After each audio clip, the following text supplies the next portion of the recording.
Doctor വന്നു. Good morning. Good morning. Doctor Suresh, നമ്മൾ തമ്മിൽ പരിചയമില്ല അല്ലേ? നിങ്ങൾ ഡോക്ടർ ആർ കെ ഷേണായി അറിയുമോ? അദ്ദേഹം ഒരു വലിയ ഡോക്ടറാണ്. Doctor K C Thomas, senior surgeon. ഇവരെല്ലാം എന്റെ ഫാമിലി ഡോക്ടേഴ്സാണ്. ഇന്ന് യാദൃശ്യമായിട്ട് രണ്ടുപേരും സ്ഥലത്തില്ല. അങ്ങനെ ഞാൻ ആപ്പാടെ വിഷമിച്ചിരിക്കുമ്പോഴാണ് എന്റെ ഡ്രൈവർ നിങ്ങളെ കുറിച്ച് പറഞ്ഞത്. എക്സ്ക്യൂസ് മീ, എങ്കിൽ ഞാനൊരു കാര്യം ചെയ്യാം. എന്താണ്? എന്റെ പരിചയത്തുള്ള ഏതെങ്കിലും ഒരു വലിയ ഡോക്ടറെ ഞാൻ ഏർപ്പാട് ചെയ്തു തരാം. ഡോക്ടർ എന്നെ തെറ്റിദ്ധരിച്ചു. ഞാൻ ഒരു തുറന്ന പ്രകൃതക്കാരനാണ്.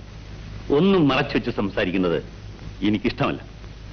ഡോക്ടറെ എനിക്ക് പരിചയമില്ലാത്തതുകൊണ്ടാണ് ഞാൻ അങ്ങനെ സംസാരിച്ചത്. എങ്കിലും എന്തോ ഡോക്ടറോട് എനിക്കൊരു പ്രത്യേകത തോന്നുന്നു. എനിക്ക് 2 പെൺമക്കളാണ്. മൂത്തവൾ ശ്രീദേവി, ഇളയവൾ ഗീത. ചേച്ചി രാവിലെ ബാഡ്മിന്റൺ കളിച്ചോണ്ടിരുന്നപ്പോ തലയിറങ്ങി വീണു. കേട്ടോ, രാവിലെ നടന്ന സംഭവമാണ്. മണിക്കൂറുകൾ കഴിഞ്ഞാണ് എന്നെ അറിയുന്നത്. ഒരു നമുക്ക് മുകളിലേക്ക് പോകാം.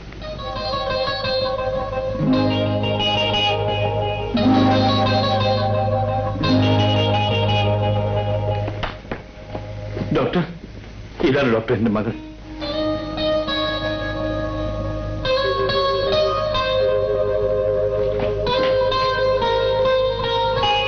ജീവിതത്തിൽ ഞാൻ എന്തും സഹിക്കും ഡോക്ടർ.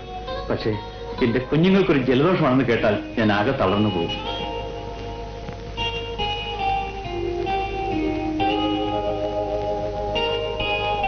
ഒന്നും ഭയപ്പെടാനില്ല. മകൾക്ക് അല്പം ക്ഷീണം മാത്രമേ ഉള്ളൂ. ഞാൻ ഒരു ഇഞ്ചക്ഷൻ കൊടുക്കാം.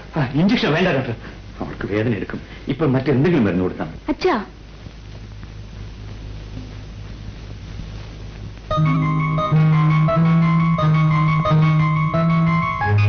അയ്യോ ഡോക്ടർ, പതുക്കെ, വേദന എടുക്കരുത്.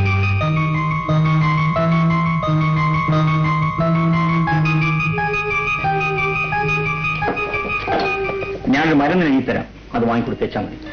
ഡോക്ടർ, എന്റെ മകളുടെ അസുഖം ഒരു നിമിഷം കൊണ്ട് മാറ്റാൻ കഴിവുള്ള എന്തെങ്കിലും മരുന്നുണ്ടോ? 1,00,000 രൂപയിലും ഞാൻ മേടിക്കാം. അതിന്റെ ഒന്നും ആവശ്യമില്ല. ഇതാ, ഇനി ചേച്ചി സുഖമായിട്ട് ഉറങ്ങിക്കൊള്ളും. പക്ഷെ ആരും ശല്യപ്പെടുത്തരുത്.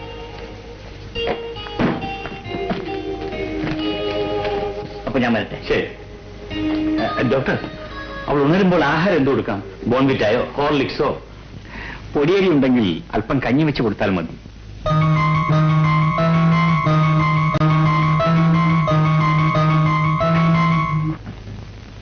നമസ്കാരം. നമസ്കാരം. കഴിഞ്ഞ 10 വർഷക്കാലമായി ഈ നിയോജക മണ്ഡലത്തിലെ മനസ്സിലായി എപ്പോഴാ വരുന്നതെന്നും എപ്പോഴാ പോകുന്നതെന്നും തെരഞ്ഞെടുപ്പിന്റെ കാര്യമല്ലയോ, അതതിന്റെ ഒരു പൊതു സ്വഭാവമാണ്. അല്ല, വന്നു കഴിഞ്ഞാൽ ഒരു പിടിയാ. രാഷ്ട്രീയം വന്നു കഴിഞ്ഞാൽ പിന്നെ ഒരൊറ്റപ്പിടിയാ. സാർ പറഞ്ഞ വളരെ ശരിയാ. മിസ്റ്റർ, ഇത് വയറിന്റെ പ്രശ്നമാണ്. അയ്യോ, വയറിന്റെ പ്രശ്നത്തിലേക്ക് വേണ്ടി രാഷ്ട്രീയത്തിലേക്ക് ഇറങ്ങി തിരിച്ച കാലുമാറ്റക്കാരനെ അവർ MLA ആണ് അങ്ങനെ എനിക്ക് അഭിപ്രായമില്ല. സത്യമായിട്ട് അഭിപ്രായം. കാലുമാറ്റക്കാരനോ? MLA? ഞാനോ? നിങ്ങൾ എന്തോന്നാണ് ഈ പറയുന്നത്? കഴിഞ്ഞ 10 വർഷക്കാലമായി ഈ നിയോജക മണ്ഡലത്തിലെ ഏക വൈദ്യുതകാരനാവും ഞാൻ. ആണ്ട കിടക്കുന്ന അത് പറ. അപ്പൊ രോഗിയാണല്ലേ? തനിക്ക് പ്രാന്തം ഉണ്ടല്ലേ? ഇത് ആശുപത്രിയാണ്. ശബ്ദം ഉണ്ടാക്കരുത്, ഉറക്കെ സംസാരിക്കരുത്. അപ്പൊ അത് രോഗികളെ ഇറക്കണം. മനസ്സിലായി? എന്റെ പൊന്നക്കണ്ട അദ്ദേഹം ഈ വൈദ്യുതി വേറെ വരുമ്പം ഞാൻ ഉറക്ക വർത്താനം പറയും, ഉറക്ക നടക്കുകയും ചെയ്യും. അദ്ദേഹം ഇങ്ങോട്ട് നോക്കിക്കേ. ഈ വേദന കൂടി ഞാൻ നടക്കാൻ തുടങ്ങിയിട്ട് വർഷം എത്രയാണെന്നറിയാവോ? കഴിക്കാത്ത മരുന്നില്ല, ചെയ്യാത്ത മാന്ത്രികയില്ല, കേറാത്ത ആശുപത്രിയില്ല. ഇത് ചെയ്യാനൊന്നുമില്ല. ഓപ്പറേഷൻ ഒഴിയെ. സുരേന്ദ്രൻ അതി എന്നെ ഇവിടുന്ന് പറഞ്ഞു വിട്ടാലും എന്റെ ദൈവത്തിലാണ് എന്റെ നോക്കേട് മാറാതെ ഞാൻ ഈ ആശുപത്രിയിൽ നിന്ന് പോകത്തില്ല. എങ്ങനെയാ?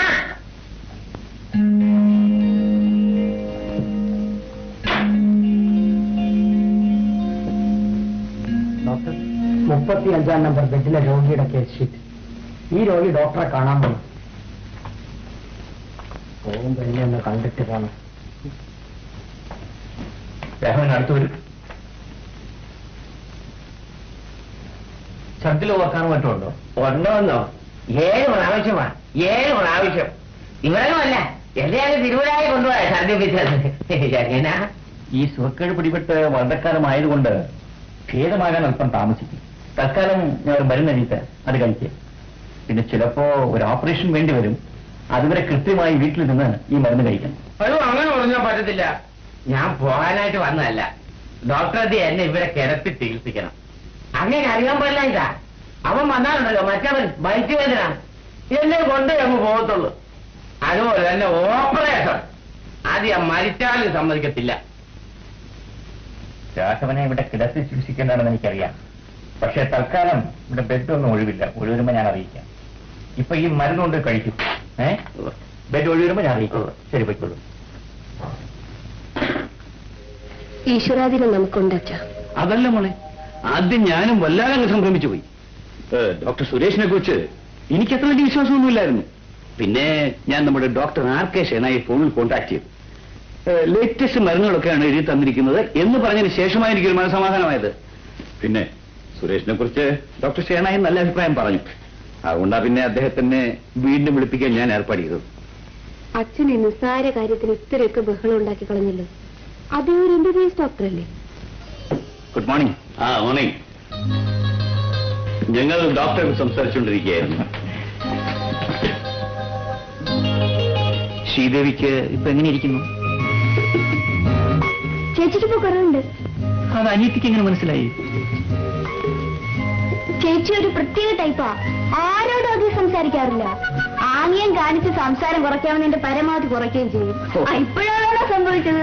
അങ്ങനെയാണോ? അതെനിക്കറിയാൻ പാടില്ലായിരുന്നല്ലോ. ഇനിയുണ്ട് ഡോക്ടർ, കേൾക്കണോ?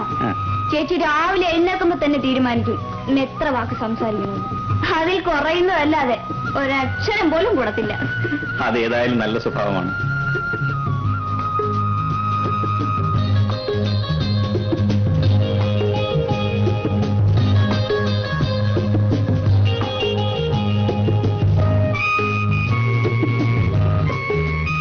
ഇനി ഇഞ്ചക്ഷൻ വേണ്ട, മരുന്ന് കൊടുത്താൽ മതി. അപ്പൊ ഞാൻ വരട്ടെ.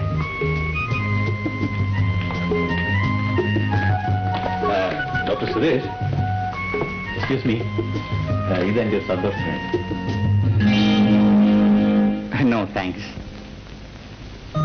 എന്തെങ്കിലും വിശേഷമുണ്ടെങ്കിൽ അറിയിക്കണം. ചേച്ചി, പണം കൊടുത്ത് ആരെയും വിലയ്ക്ക് വാങ്ങാമെന്നായിരുന്നല്ലോ അച്ഛന്റെ തത്വശാസ്ത്രം. അതേതായാലും പൊളി. അച്ഛൻ കൊടുത്ത പണം ഡോക്ടർ വാങ്ങിയില്ല.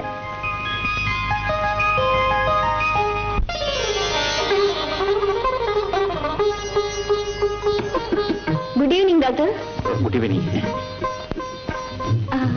ചേച്ചി ഡോക്ടർ സെലക്ട് ചെയ്തിരിക്കുന്ന സാരി നന്നായിരിക്കുന്നു അല്ലേ? Very nice. Thank you. Sari select ചെയ്യാൻ ഡോക്ടർ മിസ്സിസിനെ കൊണ്ടുവന്നില്ലേ? മിസ്സിസോ? എനിക്കൊരു അനിയത്തിയുണ്ട്, രാധ. നാളെ അവളുടെ പിറന്നാളാണ്. ഈ സാരി അവൾക്കുള്ള പിറന്നാൾ സമ്മാനമാണ്. ഈ സാരിക്ക് എന്ത് വിലയെന്നാ പറഞ്ഞത്? 650 രൂപ. 680 രൂപയോ? 150 രൂപയ്ക്ക് ഒരു സാരി കാണിച്ചില്ലേ? എനിക്കത് മതി. അത് തന്നെ പാക്ക് ചെയ്തേക്ക്. ഡോക്ടർ, ഈ 650 രൂപയുടെ സാരിയല്ലേ നല്ലത്? വിലയും വളരെ നന്നായിരിക്കുന്നു. ശ്രീദേവിയുടെ ക്ഷീണമൊക്കെ മാറിയോ? ഞാൻ വരട്ടെ.